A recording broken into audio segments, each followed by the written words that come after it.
आदाब नमस्कार, मैं रदा खानम। आप देख रहे हैं सियासत टीवी पर हिंदी समाचार। एक नजर डालते हैं आज की हेडलाइंस पर। बापू की पुण्यतिथि पर कांग्रेस नेताओं ने दी श्रद्धांजलि। कहा, अपनी ब्रांडिंग के लिए गांधी के चश्मे का उपयोग करने वाले गांधीवादी संस्थानों को कर रहे हैं नष्ट। बजट सत्र से पहले सरकार ने बुलाई सर्वदलीय बैठक। सरकार के विधायी एजेंडे के बारे में बताया। संशोधन विधेयक पर जेपीसी अध्यक्ष जगदम्बिका पाल ने ओम बिरला को सौंपी अंतिम रिपोर्ट। केजरीवाल से सिसोदिया की रिहाई पर ओवैसी का हमला। बोले, जेल ऐसे जाते हैं जैसे ससुराल गए हों। अरविंद केजरीवाल ने दी 7 नई गारंटी। पहले 15 गारंटी का कर चुके थे ऐलान। चुनाव आयुक्त पर भड़के अरविंद केजरीवाल। कहा, चुनाव आयुक्त राजीव कुमार को रिटायरमेंट के बाद चाहिए नौकरी, इसीलिए कर रहे हैं राजनीति। महाकुंभ में भगदड़ पर बोले अखिलेश यादव। कहा, सेना को सौंपा जाए पूरा प्रबंधन, जिम्मेदार नैतिकता के आधार पर दें इस्तीफा। अब समाचार विस्तार से। कांग्रेस ने महात्मा गांधी की पुण्यतिथि पर आज उन्हें श्रद्धांजलि अर्पित की और आरोप लगाया कि आज ऐसे लोग हैं जो खुद की ब्रांडिंग के लिए राष्ट्रपिता के चश्मे और लाठी का इस्तेमाल करते हैं, लेकिन देश भर में गांधीवादी संस्थानों को नष्ट भी कर रहे हैं। इस देश के लिए आजादी दिलाए, अपना जीवन पूरा देश के लिए अर्पित किया और किसी पावर के लिए या पावर के लिए नहीं लड़े, कोई पावर का लालच नहीं था। ऐसे व्यक्ति, ऐसे महापुरुष हमारे देश में पैदा होना और उनको सारी दुनिया सम्मान करना, ये हमारे लिए बहुत बड़ी गर्व की बात है। लेकिन उनके जो उसूल, हमको उनके उसूलों पे चलना चाहिए, उस पे आज देश के नेता लोग नहीं चल रहे, क्योंकि उनको गांधी जी के उसूल क्या है मालूम नहीं, और अहिंसा से हम बहुत कुछ हासिल करते हैं ये भी उनको मालूम नहीं। अब इधर इधर चंद लोग बोल रहे हैं जो गांधी जी का मार्ग ठीक है और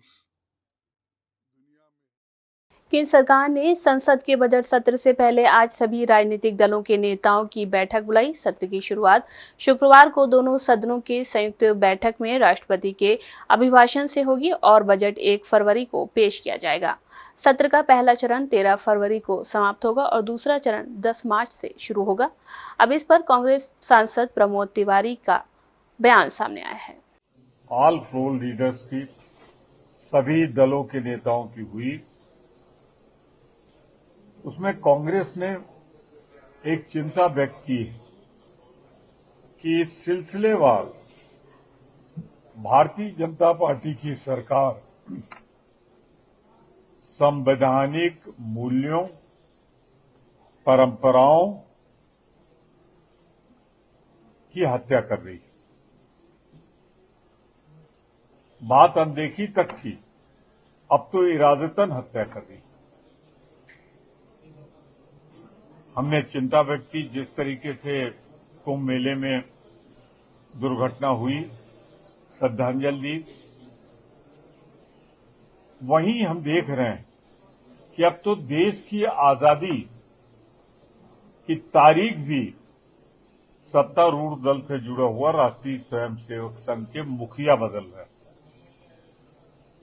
यही नहीं, जिस तरह से गृह मंत्री जी ने अंबेडकर जी का अपमान किया, उस पर भी हमने चिंता व्यक्त की।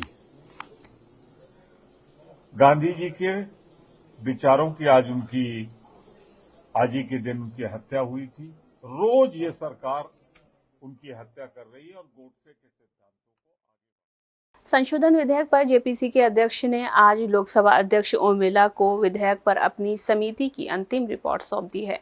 संशोधन विधेयक पर बुधवार को संयुक्त संसदीय समिति ने मसौदा रिपोर्ट और संशोधित विधेयक को अपनाया। हालांकि विपक्षी नेताओं ने रिपोर्ट पर अपनी असहमति भी जताई है।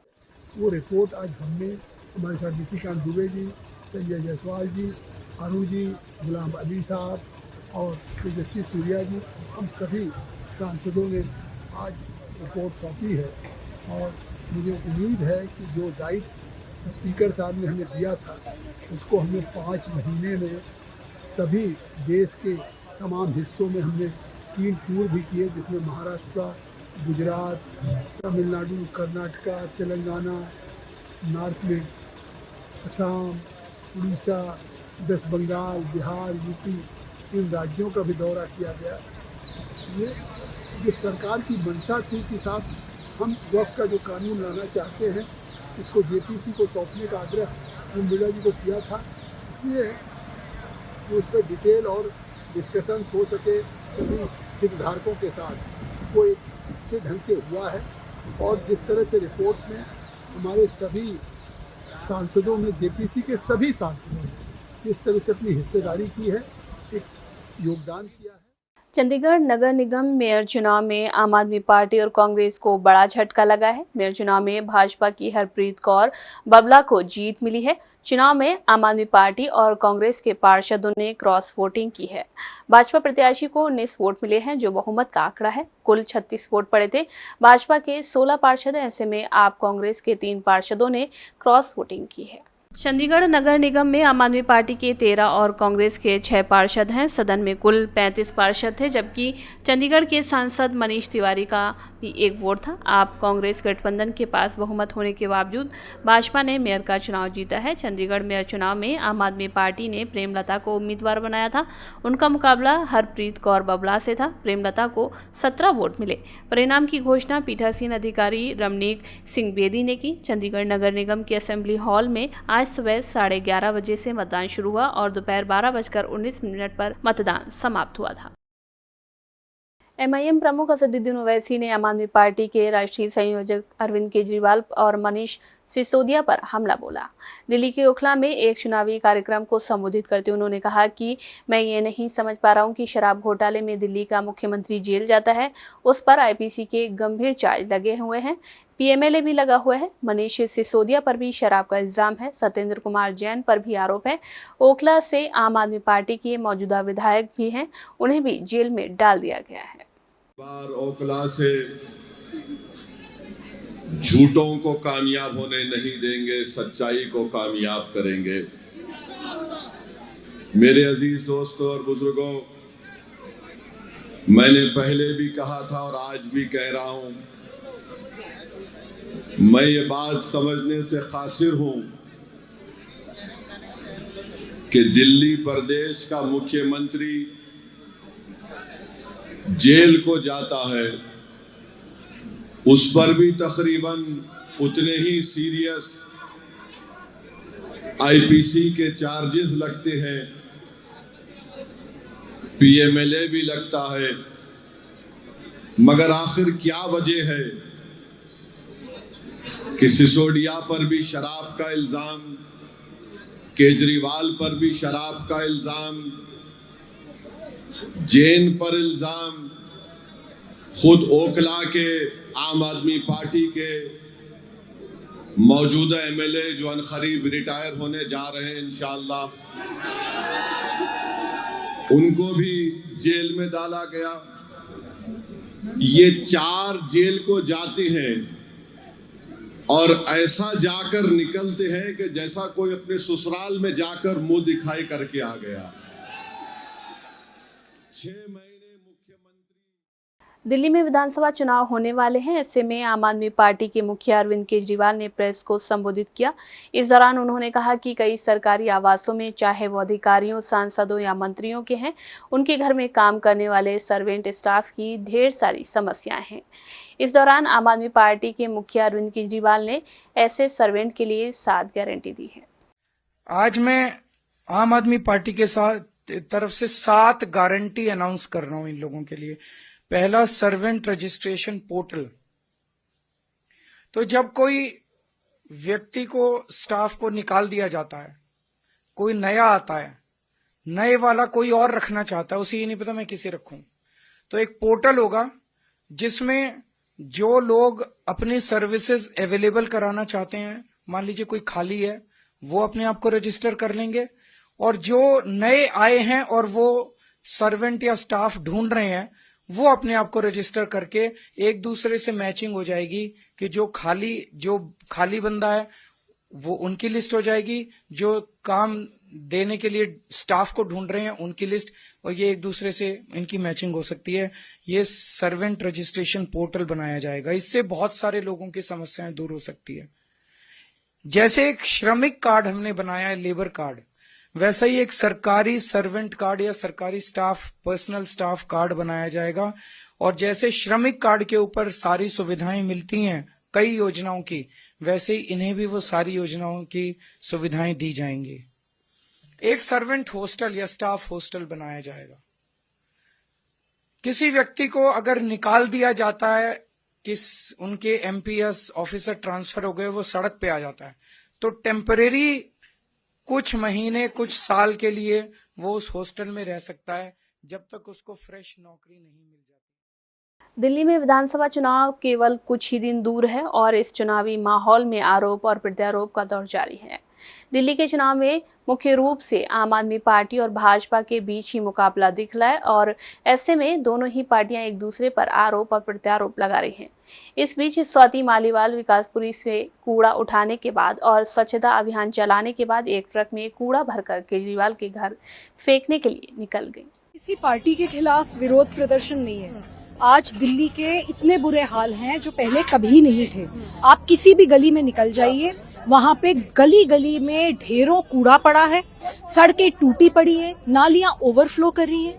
हमें विकासपुरी की महिलाओं ने कंप्लेंट करी थी, ये जो आप सड़क देख रही हैं, ये एक प्रॉपर सड़क है, इसके ऊपर कई सालों से कूड़ा जमा कर रखा है और बार बार विधायक को कंप्लेंट दी जाती है, कोई सुनवाई नहीं होती। सरकार को कंप्लेंट दी जाती है, कोई सुनवाई नहीं होती। एमसीडी को कंप्लेंट दी जाती है, कोई सुनवाई नहीं होती। तो आज हम लोग यहाँ पे एक सफाई अभियान कर रहे हैं, महिलाएं सफाई अभियान कर रही हैं, मैं भी उनके साथ मदद कर रही हूँ। और ये सारा कूड़ा उठाकर आज हम केजरीवाल जी के घर जाएंगे और उनसे पूछेंगे कि ये जो आपने गली गली में उपहार बांटा हुआ है दिल्ली में, ये कूड़े के उपहार का हम क्या करें, इस कूड़े को हम कहाँ फेंकें? क्योंकि जब ये महिलाएं चीख रही हैं, चिल्ला रही हैं, तब तो कोई सुनने को राजी नहीं हो रहा। तो कभी कभी बहरी सरकार को सुनाने के लिए धमाकों की जरूरत होती है। तो ये कूड़ा पूरा हम लोग, अब ट्रक्स हैं यहाँ पे, हम लोग। आपके राष्ट्रीय संयोजक अरविंद केजरीवाल आज चुनाव आयोग पर जमकर बरसे। उन्होंने कहा कि मैं चुनाव आयोग को पूरे सम्मान के साथ बताना चाहता हूं कि दिल्ली में खुलेआम पैसा बांटना उन्हें नजर नहीं आता। वे राजनीति कर रहे हैं। वे ऐसा क्यों कर रहे हैं? क्योंकि राजीव कुमार रिटायरमेंट के बाद नौकरी चाहते हैं। मैं उनसे कहना चाहता हूं कि इतिहास उन्हें कभी भी माफ नहीं करेगा। ईसीआई को मैं ये कहना चाहता हूं पूरे सम्मान के साथ, उनको दिल्ली के अंदर खुलेआम पैसे बट रहे हैं वो दिखाई नहीं दे रहा। उनको दिल्ली के अंदर रोज चादरें बट रही, अभी भी बट रही है, कल शाम को भी बटी चादरें, वो दिखाई नहीं देती। हमने बताया कि पैसे किसके घर में पड़े हैं, वो दिखाई नहीं देता। ईसीआई राजनीति कर रहा है। क्यों? क्योंकि राजीव कुमार को पोस्ट रिटायरमेंट 28 फरवरी को पोस्ट रिटायरमेंट उनको नौकरी चाहिए। मैं राजीव कुमार जी को कहना चाहता हूं, इतिहास उन्हें माफ नहीं करेगा। जितना कबाड़ा राजीव कुमार जी ने इलेक्शन कमीशन का किया है, मुझे लगता नहीं कि भारत के इतिहास में इलेक्शन कमीशन का इतना कभी कबाड़ा हुआ है। मुझे पता है ये 2 दिन के अंदर मुझे जेल में डालेंगे, डाल दे मुझे जेल के अंदर। जिस तरह की आज भाषा उन्होंने इलेक्शन कमीशन ने लिखी है, ये इलेक्शन कमीशन का काम नहीं है। अगर राजनीति करनी है, राजीव कुमार लड़ने एक सीट से दिल्ली की किसी विधानसभा से। खुलेआम दिल्ली के अंदर गुंडागर्दी मची पड़ी है, खुलेआम पैसे बांटे जा रहे हैं, खुलेआम चादरें बांटी जा रही हैं। इस किस्म का चुनाव इस देश की जनता ने कभी देखा ही नहीं था। मैं 3 बोतलें इलेक्शन कमीशन के लिए भी भेज दूंगा। हमारे पास 20 बोतलें हैं, कल रात को हमने लैब में बनवाई है। 20 बोतलों का पानी में 3 बोतलें राजीव कुमार जी को भेज दूंगा। वो प्रेस कॉन्फ्रेंस में तीनों इलेक्शन कमिश्नर पी के दिखा दें, हम मान जाएंगे कि हम। दिल्ली विधानसभा चुनाव में यमुना के पानी को लेकर तकरार दिल्ली से निकलकर हरियाणा पहुंच गई है। यमुना के पानी को लेकर अरविंद केजरीवाल के बयान के खिलाफ हरियाणा में सोनीपत प्रशासन ने उनके खिलाफ केस दर्ज किया है। दूसरी ओर हरियाणा के मुख्यमंत्री नायब सिंह सैनी आज यमुना के पानी को लेकर अरविंद केजरीवाल पर जमकर हमला किया और यमुना जाकर यमुना के पानी का आचमन किया। अब ये बाल्टी है, ठीक है, ये बाल्टी में हरियाणा सीएम ने ऐसे पानी उठाया, ऐसे निकाल दिया। देश की जनता जो है मूर्ख नहीं है। 1 लीटर भर के पानी ड्रेन नंबर 6 का जो प्रदूषित जहरीला पानी हरियाणा के इंडस्ट्रियल वेस्ट का निकल रहा है और सीधा यमुना में जुड़ रहा है। ड्रेन नंबर 6 का पानी जहां जुड़ रहा है वहां पे नायब सैनी जी चले, मैं साथ चलूंगा। 1 लीटर भर के बॉटल में ग्लास में डाल के नायब सिंह सैनी जी को दूंगा, पी ले, दुनिया को दिखा दे। लोग मूर्ख नहीं है। जब चाहे नायब सैनी मुझे बता दें, मैं अपना चुनाव छोड़ के नायब सैनी साहब के साथ चलूंगा। ड्रेन नंबर 6 उन्हें पता है और जहां वो यमुना में मिल रही है। दिल्ली के पंजाब भवन के बाहर से जब्त की गई शराब, नकदी और आप प्रचार सामग्री से भरी गाड़ी पर आप सांसद संजय सिंह ने कहा कि वे दिल्ली में फर्जी नंबर प्लेट वाली कार कैसे लाए। क्या इसका ये मतलब है कि कोई भी आतंकवादी फर्जी नंबर प्लेट के साथ दिल्ली में घुस सकता है? चुनाव आयोग कहां सो रहा है? दिल्ली में इतनी बड़ी घटना कैसे हुई? अगर दिल्ली पुलिस भाजपा के साथ इसमें शामिल नहीं है तो ये कैसे संभव हुआ? इसमें अब आरोप लगाने जैसा कुछ है ही नहीं है। इसमें तो दूध का दूध पानी का पानी हो चुका है। एक फर्जी नंबर प्लेट की गाड़ी भारतीय जनता पार्टी ने दिल्ली में प्लांट किया। उस गाड़ी के अंदर शराब की बोतलें रखी भाजपाइयों ने, उस गाड़ी के अंदर आम आदमी पार्टी की प्रचार सामग्री रखी बीजेपी वालों ने और उसको पंजाब भवन के सामने खड़ा किया। न ड्राइवर का पता, न किसी का पता। वो गाड़ी अमित शाह की पुलिस ने मारा फू छू मंतर, तड़ से गाड़ी खुल गई अपने आप।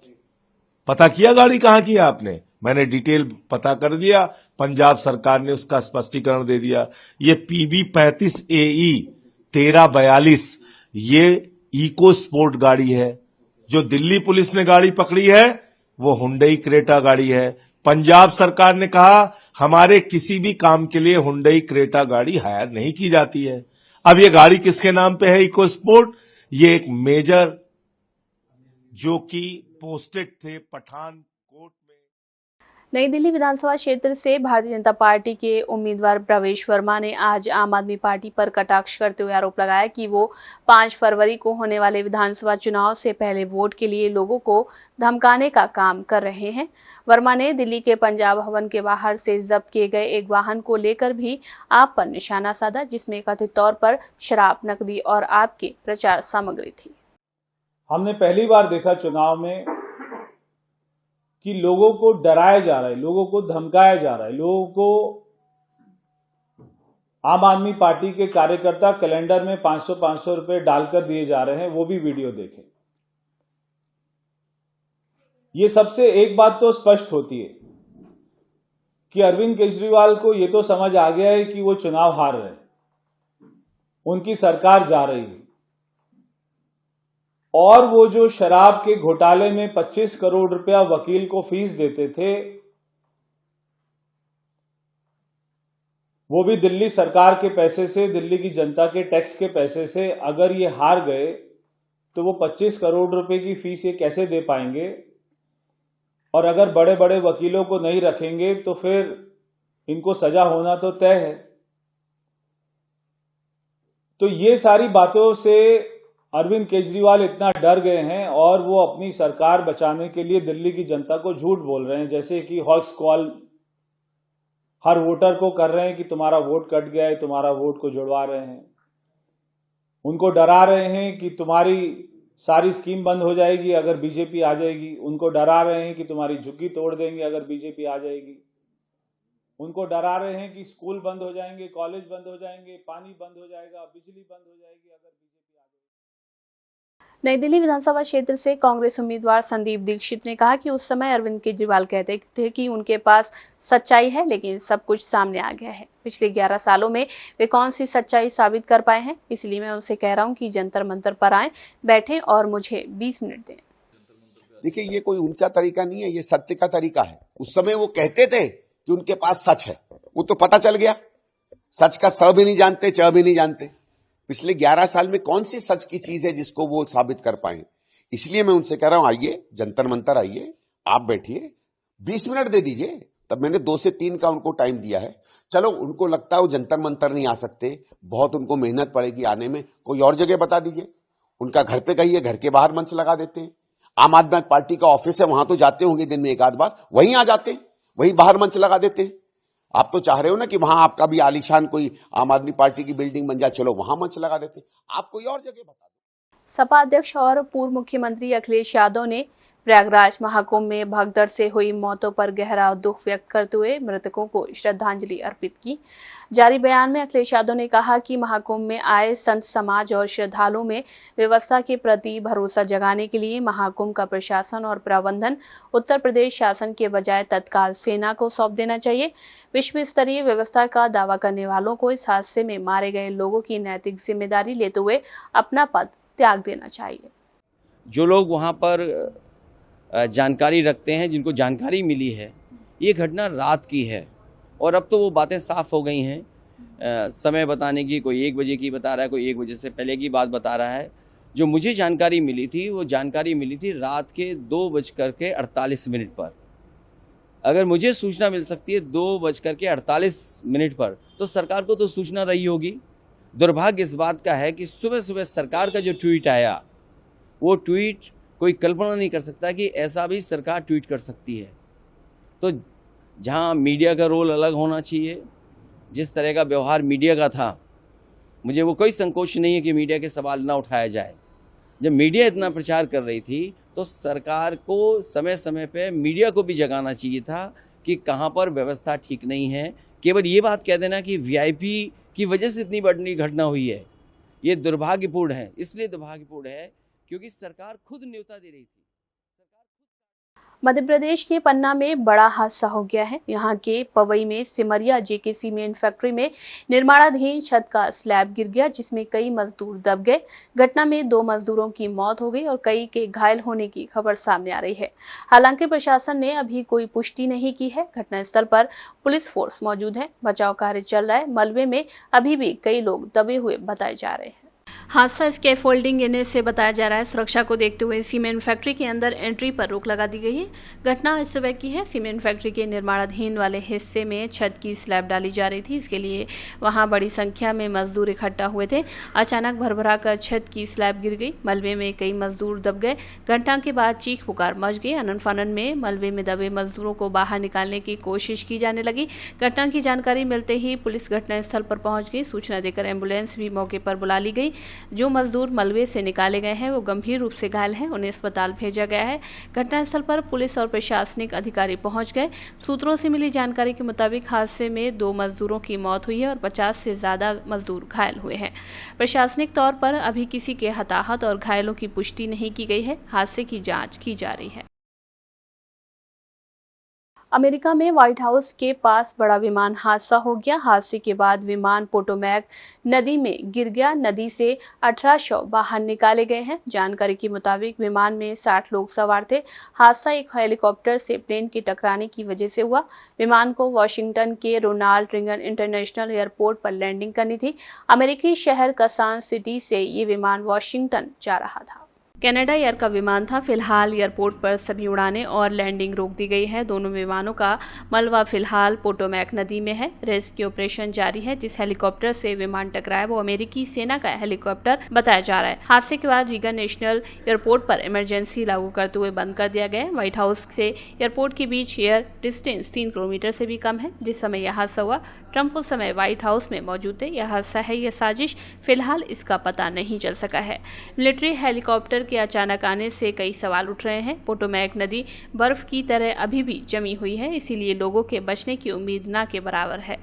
एयरपोर्ट पर लैंडिंग से ठीक पहले यह हादसा हुआ। मिलिट्री हेलीकॉप्टर और प्लेन के टक्कर को लेकर कई सवाल उठ रहे हैं। हिंदी समाचार बस यही समाप्त होता है। मुझे दें इजाजत। बाकी खबरों के लिए बने रहें सियासत टीवी के साथ।